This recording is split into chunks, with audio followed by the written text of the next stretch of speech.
सर्दियों के आगाज के साथ साथ बड़े बुजुर्गों का जमावड़ा भी शाम के वक्त घर के बाहर लगना शुरू हो गया था। सभी अलाव जलाकर उसके चारों ओर अपने अपने हाथ पैर सेकने के लिए बैठ जाया करते थे और फिर उसी दौरान शुरू होता था कहानियों का सिलसिला।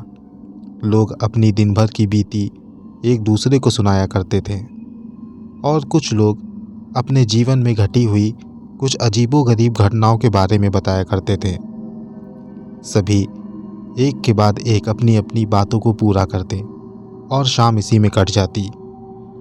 मुझे याद है कि उस रात हमेशा की तरह लोग अपनी अपनी बातों को बता रहे थे, अपने साथ घटे हुए किस्सों को बयां कर रहे थे। उसी दौरान भूत प्रेत की भी बातें होने लगी और दो तीन लोगों ने भूत प्रेत के कुछ किस्से भी सुनाए। जब उन लोगों ने भूत प्रेत के किस्से सुना दिए तो सभी वहां पर बैठे हुए बहादुर चाचा से किस्से सुनाने की दरख्वास्त करने लगे।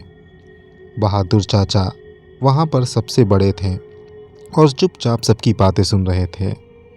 सबके कहने पर उन्होंने अपनी कहानी सुनाना शुरू किया।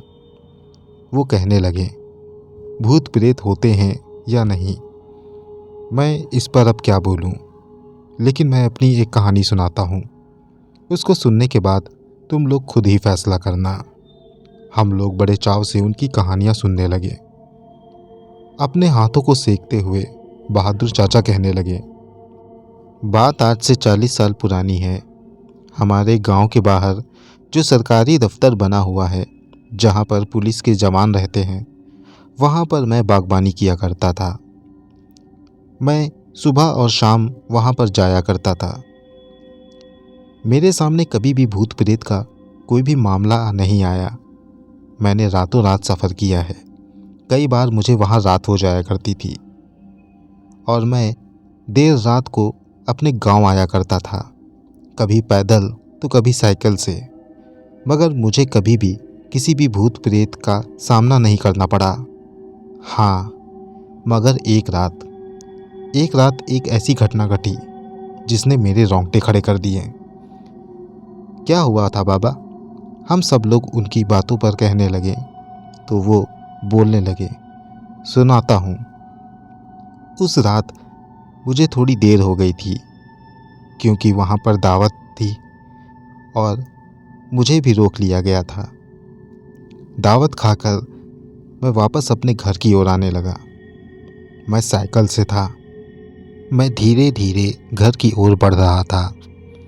अभी मैं कुछ दूर पहुंचा ही था कि मेरा गुजरना शरीफे की बाग की तरफ से हुआ। मैं थोड़ी देर आगे की ओर बढ़ा, फिर रुक गया क्योंकि मुझे कुछ याद आ गया था। मैं अक्सर वहां से गुजरा करता था और सर्दियों के समय में उस शरीफे की बाग से बड़ी अच्छी खुशबू आया करती थी। एक बार मैंने झांक कर देखा था कि सर्दियों के मौसम में वहाँ बहुत ही खूबसूरत फूल खिला करते थे। मैंने कई बार सोचा था कि उन फूलों को तोड़कर वहाँ पर लगाऊं जहाँ मैं काम करता हूँ, मगर मैं कभी उस बाग के अंदर नहीं गया। उस दिन न जाने मुझे क्या हुआ कि मैं अपनी साइकिल रोककर वहाँ खड़ा हो गया। मैंने ठान लिया कि इसे तोड़कर अब अपने सरकारी दफ्तर ले जाऊंगा। मैंने साइकिल वहीं खड़ी करी और उस बाग के अंदर दाखिल हो गया। बाग कई एकड़ में फैली हुई थी। बहुत बड़ी बाग थी। वो बाग कम, जंगल ज़्यादा लगती थी और उसके चारों ओर की दीवारें भी अब कमज़ोर हो गई थी। इसीलिए मैं आसानी से चढ़कर वो दीवार फांद गया था। वहाँ पर दाखिल होने के लिए एक बड़ा सा गेट भी था जो हल्का सा टेढ़ा मेढ़ा और टूटा हुआ सा था, मगर मैंने बाउंड्री फांद कर जाना ही ठीक समझा। मैं चुपचाप बाग के अंदर दाखिल हुआ। पहले मैंने चारों ओर नजरें दौड़ाई। कोहरे की वजह से मुझे कुछ ज़्यादा दिखाई न दिया। फिर मैं हिम्मत करके आगे बढ़ने लगा। मैंने अंदाज़ा लगाया कि जहाँ मैंने फूल देखा था मैं उसी ओर बढ़ता जाऊं। मैं उसी ओर बढ़ता जा रहा था। बाग के काफ़ी अंदर जाने के बाद मुझे वो फूलों के पौधे दिखाई पड़ गए। मैंने उनमें से कुछ पौधों को जड़ समेत उखाड़ दिया और वहाँ से निकलने ही वाला था कि तभी मुझे वहाँ पर किसी की आहट सुनाई दी। मेरे कदम ठिठक कर रुक गए। मैं एक पेड़ का सहारा लेकर खड़ा हो गया। मुझे लग रहा था कि कोई वहाँ पर एक एक कदम बढ़ाकर चल रहा हो। सोचने लगा कि कहीं ये इस बाग का मालिक तो नहीं। मैंने अपनी ज़िंदगी में कभी भी उस बाग के मालिक को वहाँ नहीं देखा था, मगर फिर भी मेरे मन में ये ख्याल आया। मैं वहीं पर खड़ा रहा। काफ़ी देर तक मैं इधर उधर नज़रें घुमाकर देखता रहा। वहाँ कोई आदमजात दिखाई ना दिया, मगर कदमों की आहट साफ सुनाई पड़ रही थी, जो झाड़ियों और पत्तियों पर पड़ रही थी। मैं उस वक्त तक घबराया नहीं। मैं वहीं पर बैठा रहा। हाँ, मैं सोच रहा था कि कहीं ये कोई लुटेरा ना हो, इसीलिए मैं बाहर नहीं निकल रहा था। मैं उसी पेड़ की आड़ में खड़ा रहा और कुछ देर के बाद मैंने कदमों की आहट अपने आसपास भी महसूस की। मैंने हल्का सा झांक कर देखा तो मुझे कोहरे की ओर से कोई आता दिखाई दिया। कोहरा इस कदर था कि वो साफ साफ नहीं दिखाई दे रहा था, मगर किसी इंसान की आकृति जैसा मुझे महसूस हुआ। मैं गौर से देखने लगा। धीरे धीरे वो अक्स साफ होता चला जा रहा था और फिर जो मैंने देखा उससे मेरे हाथ पैर ढीले पड़ गए। मेरे हाथों से वो फूल छूटकर ज़मीन पर गिर गए। मैं थर थर करके कांपने लगा। सख्त सर्दी में भी मेरे माथे पर पसीना आ गया। वो एक ऐसा आदमी था जिसके धड़ पर सर नहीं था। वो सीधे चलते हुए मेरी तरफ ही आ रहा था। मैं डर गया। मैंने सोचा कि कहीं इसने मुझे देख तो नहीं लिया, कहीं ये मुझे नुकसान तो नहीं पहुंचाएगा, और ये मैं क्या देख रहा हूँ। कुछ देर तो मैं ये सोचने लगा कि कहीं ये मेरा कोई सपना तो नहीं, मगर वो हकीकत थी। मैं कांपने लगा और फिर डर के मारे वहीं बैठ गया। ये पहली बार था जब मैं इतना ज़्यादा डरा हुआ था। मुझे कुछ समझ नहीं आ रहा था। वो चलते हुए मेरे पेड़ के बगल से गुजरा और बगैर मेरी तरफ मुड़े सीधा चलता चला गया। मैंने उसे गौर से देखा। वो बगैर सिर का सीधे चलते हुए शरीफे की बाग के सामने की ओर जा रहा था, जहाँ पर मेन गेट लगा था। मैं उसे गौर से देखता रहा। वो चलते चलते उस गेट के पास जाकर खड़ा हो गया।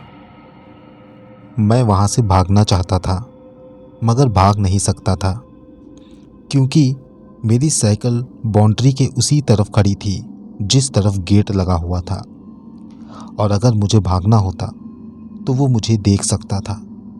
मैं मन ही मन ऊपर वाले से दुआ करने लगा कि इस बला को यहीं पर टाल दे। वो सर कटा वहीं पर खड़ा रहा और फिर उसी गेट के पास चक्कर काटने लगा। मैं सोचने लगा कि अब मैं क्या करूं। मेरे पास चुपचाप बैठे रहने के सिवा कोई भी चारा ना था। मैं वहीं पर बैठा रहा। मैं पसीने से भीग गया था। इतना खौफ मैंने अपनी ज़िंदगी में पहले कभी महसूस नहीं किया था। काफ़ी देर वो उसने चक्कर काटने के बाद वापसी की सोची और फिर वो वहाँ से वापस उसी तरफ बढ़ने लगा जिस तरफ से आया था।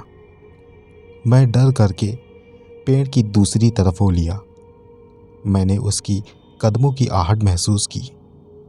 उसके कदमों की आहट जैसे जैसे मेरी ओर बढ़ रही थी, मेरे दिल की धड़कन भी बढ़ रही थी। ऐसा लग रहा था कि दिल सीना फाड़ के बाहर आएगा और मेरी जान ले लेगा। वो चलता हुआ सीधे उस बाग के अंदर तक चला गया और मेरी आंखों से ओझल हो गया। मैंने जैसे ही ये नज़ारा देखा, मैं तुरंत वहाँ से भाग लिया। भागकर मैं बाउंड्री फांदा और साइकिल उठाकर वहाँ से निकल पड़ा। जोर से साइकिल चलाते हुए मैं किसी तरह अपने घर पर पहुँचा। घर आकर मैं तुरंत चारपाई पर पड़ गया। मैं तेज तेज सांसें लेने लगा। मेरे सामने वो मंजर अभी भी नाच रहा था।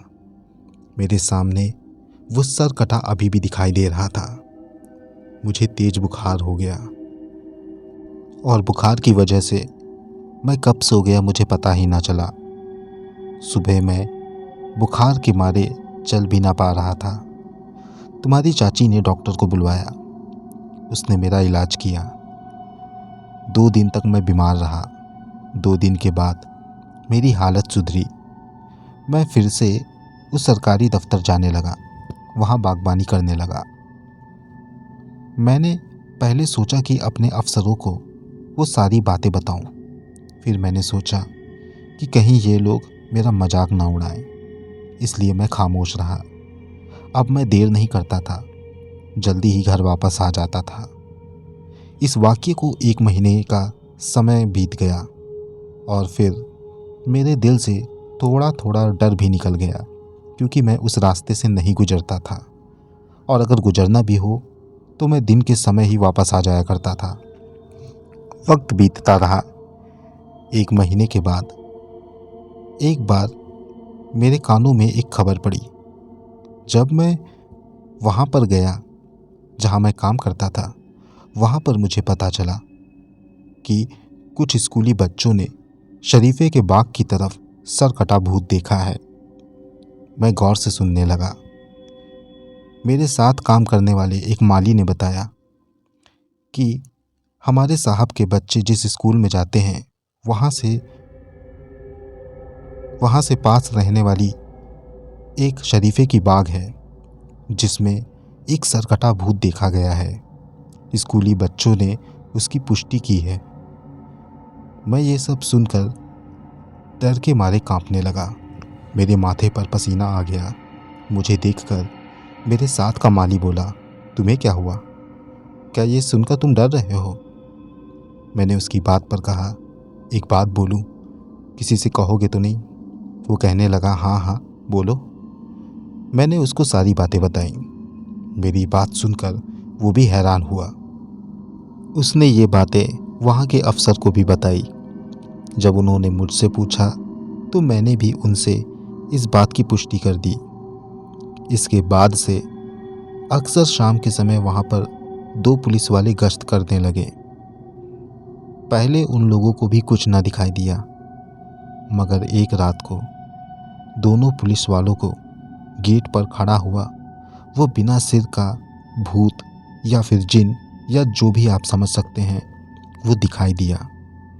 उसे देखकर दोनों पुलिस वाले डर गए। वो वहाँ से भागकर वापस दफ्तर आ गए। उन्होंने कहा कि उन्होंने भी उसको देखा है और अब वो वहाँ नहीं जा सकते। उनको डांट पड़ी, बहुत डांटा गया, फटकारा गया, मगर डर एक ऐसी चीज़ है जो बड़ी से बड़ी डांट और फटकार को भी अनसुना कर देता है। इस घटना के बाद कुछ दूसरे पुलिस वालों को काम पर लगाया गया, मगर उन्होंने भी जब उसे देखा तो वहाँ पर जाने से मना कर दिया। सरकटे भूत का खौफ चारों ओर धीरे धीरे फैल चुका था। रात के वक्त ऐसे कोई वहाँ नहीं जाता था। जब भी किसी को जाना हो तो बहुत सारे झुंड में ही वहाँ से लोग गुजरते थे। मैं कभी वहाँ पर नहीं गया। कोशिश करता था कि वहाँ ना जाऊँ, मगर शायद मेरी किस्मत में दोबारा उससे सामना होना लिखा था। मैं शाम को जल्दी से काम खत्म करके वापस अपने घर की ओर ही आ रहा था। उजाला था उस वक्त। मैं साइकिल चलाते हुए आगे बढ़ रहा था कि तभी मैंने एक आफत देखी। मैंने देखा कि सामने से एक बाघ निकलते हुए आ रहा है जिसने मुझे देख लिया था। मैं डर के मारे साइकिल रोक दिया। वो बाघ धीरे धीरे मेरी ओर बढ़ने लगा। वो अभी मुझसे कुछ दूर ही था, मगर वो मुझे आसानी से पकड़ सकता था। उससे बचने के लिए मैं भागता हुआ एक पेड़ पर जाकर चढ़ गया और वहाँ पर मैं एक डाल पर बैठ गया। वो बाघ नीचे काफ़ी देर तक घूमता रहा।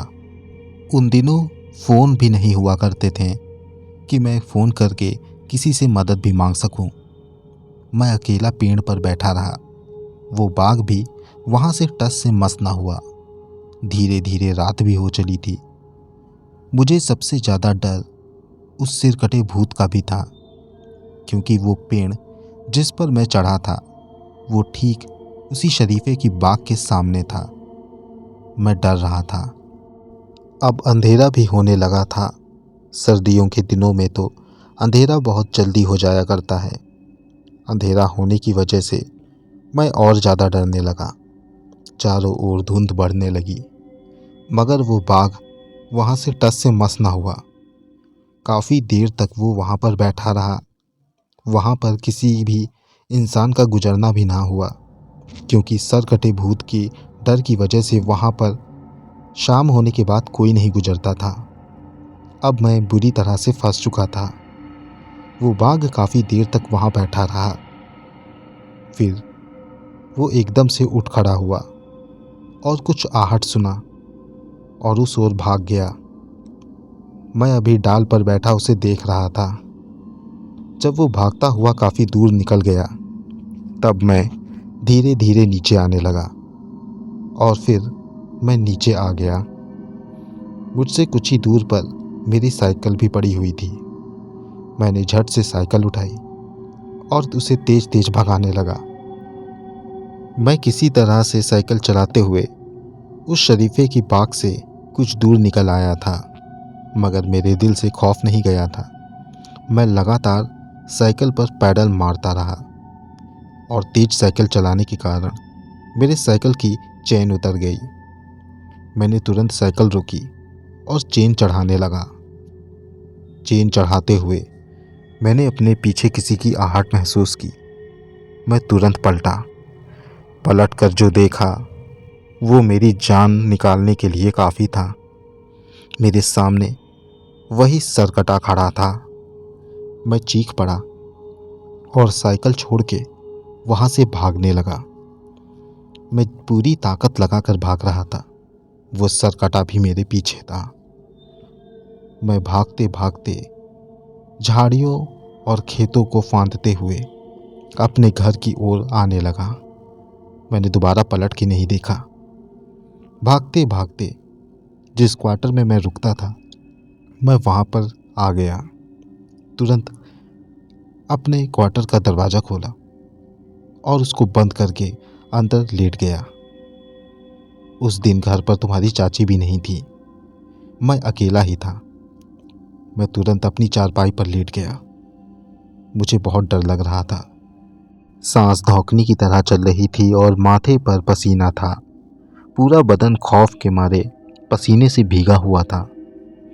मैं अभी खुद को संभाल भी ना पाया था कि दरवाजे पर दस्तक हुई। कोई जोर जोर से दरवाज़ा पीट रहा था। मैं उठ खड़ा हुआ और दरवाजे की दराज से बाहर की ओर झांकने लगा। मैंने जो देखा, मेरा खून जमा का जमा रह गया। वही सरकटा मेरे दरवाजे के बाहर था। मेरी सांस फूलने लगी। खौफ के मारे मैं चुपचाप एक दीवार के किनारे सट कर बैठ गया और अपने सर को अपने घुटनों के बीच में डाल गया और फिर मैं रोने लगा। खौफ के मारे मेरे आंसू बंद ना हो रहे थे। मुझे कुछ समझ नहीं आ रहा था। ऐसा लग रहा था कि ये मेरी आखिरी रात है। काफ़ी देर तक उसके दरवाजे पीटने की आवाज़ आती रही और फिर वो आवाज़ बंद हो गई। दोबारा वो आवाज़ नहीं आई। मैंने वो दरवाज़ा नहीं खोला। मैं रात भर वहीं बैठा रहा। जब सुबह की रोशनी मेरे कमरे में खिड़की से झांकने लगी, तब मैंने दरवाज़ा खोला। मेरा बदन बुखार से तप रहा था। मैंने उसी दिन से फैसला कर लिया कि मैं अब नौकरी नहीं करूँगा। मैंने अपने अफसरों से काम छोड़ने की बात करी तो उन्होंने ऐसा करने से मना कर दिया। उन्होंने कहा कि शाम के वक़्त वो हमें गाड़ी से अपने घर छुड़वा दिया करेंगे और वो भी दिन रहते। उनके बार बार कहने पर मैं राज़ी हो गया, मगर इसके बाद भी मैंने सिर्फ 10 साल तक नौकरी की। फिर मैंने वहाँ से काम छोड़ दिया। मेरे बाद वहाँ पर कई लोगों को वो सरकटा भूत दिखा। कई लोगों की बातें सुनाई पड़ी कि सरकटे ने किसी पर हमला किया। ये सब जब भी सुनता मैं डर के मारे कांप जाता। फिर वक्त बीतता रहा। धीरे धीरे सरकटे की बातें भी कम होने लगी। अब वो सब बातें नहीं सुनाई देती हैं। वो जंगल भी अब छोटा हो गया है। ये बात कहकर बहादुर चाचा चुप हो गए। उनकी बात सुनकर हम सब खौफजदा हो गए। उनकी बात में सच्चाई झलक रही थी। खैर, रात कट गई। दूसरे दिन मुझे रात की ट्रेन पकड़नी थी। उस रात मैं खाना खाकर स्टेशन की ओर निकल पड़ा। बहादुर चाचा मुझे छोड़ने के लिए साथ आए। हम लोग रिक्शे पर बैठे हुए थे और हमारा रिक्शा उसी शरीफे की बाग की ओर से गुजर रहा था जिसके बारे में चाचा जी ने कहानी सुनाई थी। अब वहाँ के इलाकों के आसपास काफ़ी कुछ घर बन चुके थे, काफ़ी दुकानें बन चुकी थी, मगर फिर भी न जाने क्यों उस ओर देखने से मुझे खौफ महसूस हो रहा था। जब मैं बाग के सामने से गुजरा तो उसके अंदर झांकने की कोशिश की। रिक्शे पर बैठे रहकर ही मैं उसे देखने लगा। मेरी नज़र जैसे ही अंदर उस घने बाग में पड़ी, मैं डर के मारे कांप गया। मुझे चाचा जी की बातें याद आ गई।